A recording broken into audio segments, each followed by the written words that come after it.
एक वक्त का किस्सा है। एक गांव में मीठे नाम का लड़का एक होटल चलाया करता था और बिट्टू नाम का लड़का उसके पास बर्तन धोने का काम करता था। बिट्टू ने कुछ टाइम पहले गांव के ठाकुर से कुछ पैसे उधार लिए थे। वो परेशान रहता था कि ठाकुर के पैसे कैसे वापस करूंगा। एक दिन बिट्टू होटल के कोने में उदास बैठा होता है, तभी बिट्टू का एक दोस्त वहाँ आता है। क्या हुआ बिट्टू, आज तू इतना उदास क्यों लग रहा है? भाई तुझे क्या बताऊं, मैं बहुत परेशान हूँ। कुछ दिन पहले ही मैंने ठाकुर साहब से कुछ पैसे उधार लिए थे। समझ नहीं आ रहा उन पैसों को कैसे वापस करूँगा। तो बिट्टू तू अपने सेठ मीठे से कुछ पैसे लेकर ठाकुर साहब को दे दे और वो पैसे अपनी तनख्वाह से कटवाता रही। हाँ यार, ये तूने बहुत अच्छा मशवरा दिया है। मैं आज ही अपने सेठ मीठे भाई से पैसे मांगूंगा। फिर उसका दोस्त वहाँ से चला जाता है और बिट्टू भी बर्तन धोने लग जाता है। इस तरह शाम हो जाती है और बिट्टू मीठे के पास आता है।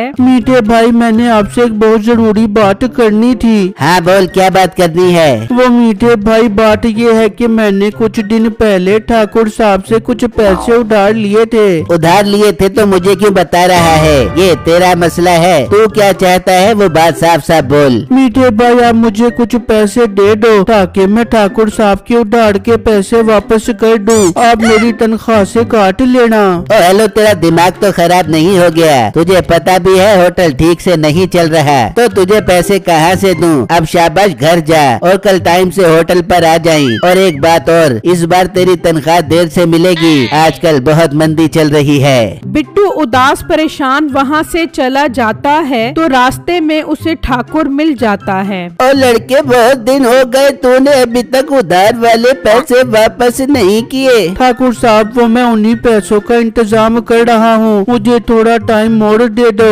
लड़के, तेरे पास 2 दिन है, मुझे मेरे उधार के पैसे वापस कर, वरना तुझे मेरे गुस्से का पता ही है। ये कहकर ठाकुर अपने मुलाजमों के साथ चला जाता है और बिट्टू भी परेशान घर आ जाता है। क्या हुआ बिट्टू, आप कुछ परेशान लग रहे हो? बेगम, आपको क्या बताऊं, आज ठाकुर साहब ने मुझे 2 दिन का टाइम दिया है उधार वाले पैसे वापस करने का। समझ नहीं आ रहा मैं क्या करूं। तो बिट्टू, आप एक काम करो, मीठे भाई से 3-4 महीने की तनख्वाह एडवांस लेकर ठाकुर साहब के उधार के पैसे वापस कर दो। बेगम, मैंने मीठे भाई से पैसे मांगे थे पर इन्होंने साफ साफ इनकार कर दिया। ये तो बहुत बुरा हुआ बिट्टू, अब आप क्या करोगे? बेगम, मुझे कुछ समझ नहीं आ रहा मैं क्या करूं। अच्छा बेगम, बहुत भूख लग रही है, खाने को कुछ दे दो।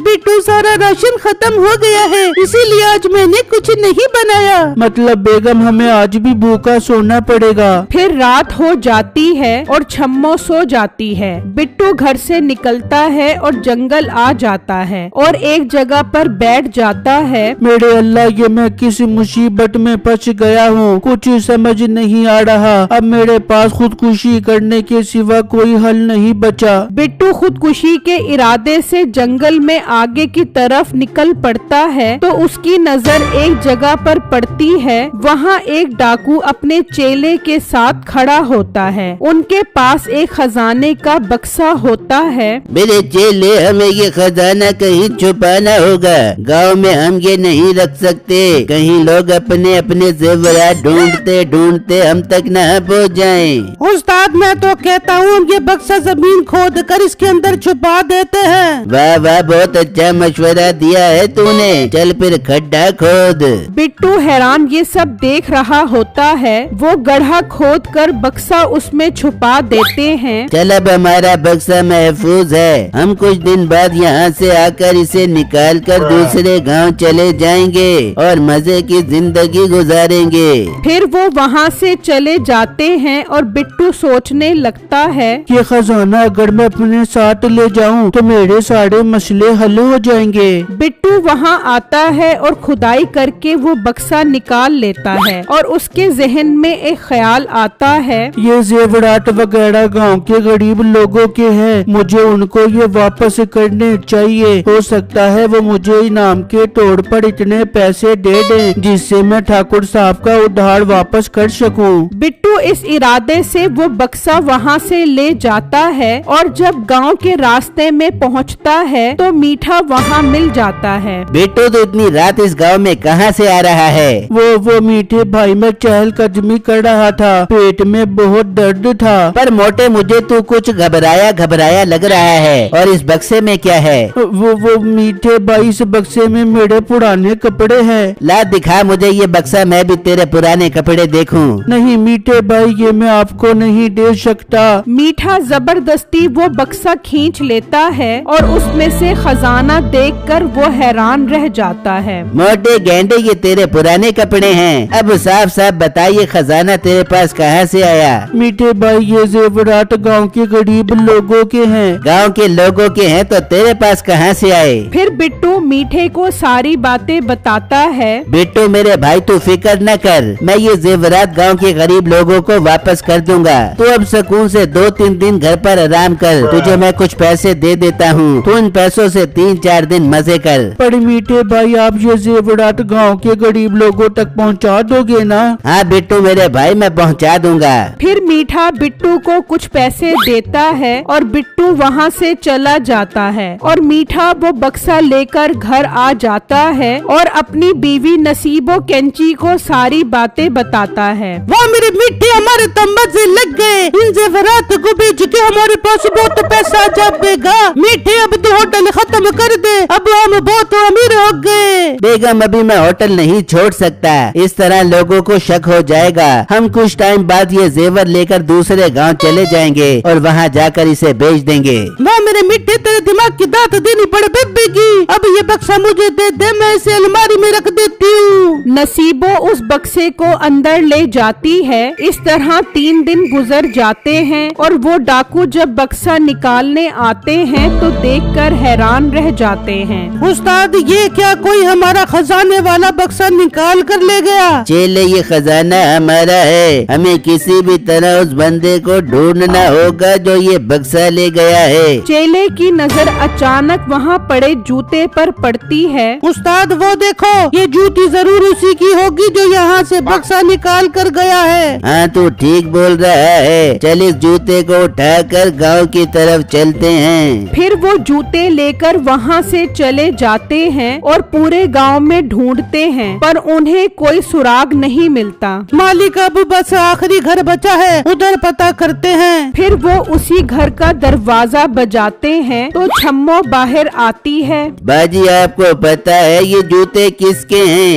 ये जूते तो मेरे शोहर बिट्टू के हैं। डाकू ये सुनकर खुश हो जाते हैं। पर भाई साहब, ये जूते आपके पास कहाँ से आए? बाजी, वो सब छोड़ो, आप ये बताओ कि आपका शोहर कहाँ है? फिर वो उन्हें बता देती है बिट्टू किस होटल पर है और वो जूते देकर वहाँ से चले जाते हैं और होटल पहुँच जाते हैं। बिट्टू उन्हें देखकर डर जाता है। तुम में बिट्टू कौन है? ये सामने मोटा खड़ा है, यही बिट्टू है। वैसे भाई साहब, आप क्यों पूछ रहे हो? बताता हूँ ये मोटे को। चल मोटे, हमें पता चल गया है वो बक्सा तेरे पास है। शाबाश, वो वापस कर वरना तेरी खैर नहीं। वो डाकू भाई, वो बक्सा मैंने मीठे भाई को दिया था कि गांव के गरीब लोगों को उनके जेवरात पहुंचा दो। अब मोटे झूठ क्यों बोल रहा है? तूने मुझे कब दिया? मीठे भाई, इसका मतलब आपने अभी तक वो जेवरात गरीब लोगों तक नहीं पहुंचाए। ठाकुर भी अपने मुलाजमों के साथ वहाँ पहुँच जाता है। मीठे, बिट्टू ठीक बोल रहा है, तुम तीनों चोर डाकू हो। उस रात में दूसरे गांव से वापस आ रहा था तो मैंने वो सारा मंजर देख लिया था कि किस तरह ये डाकू बक्सा छुपा रहे थे और बिट्टू क्या बोलकर तुझे वो बक्सा दे रहा था। सब चुप करके देख रहा था मैं कि तू लोगों की अमानतें उन तक पहुंचाएगा कि नहीं। पर ठाकुर साहब, मैं वो अमानत वापस करने ही वाला था आज। अच्छा, देने वाला था। चल फिर वो बक्सा लेकर आ। मीठा डर कर वहाँ से जाता है और बक्सा ले आता है और ठाकुर को दे देता है। ठाकुर साहब, अब आप इन दोनों डाकुओं को अच्छा सबक सिखाएं कि ये आइंदा के बाद कभी चोरी न करें। मीठे, सबक तो मैं जरूर सिखाऊंगा, पर तुझे भी साथ सिखाऊंगा। तू भी इस चोरी में बराबर का हिस्सेदार है। मुलाजिमों, इन तीनों को काल कोठरी में में बंद कर दो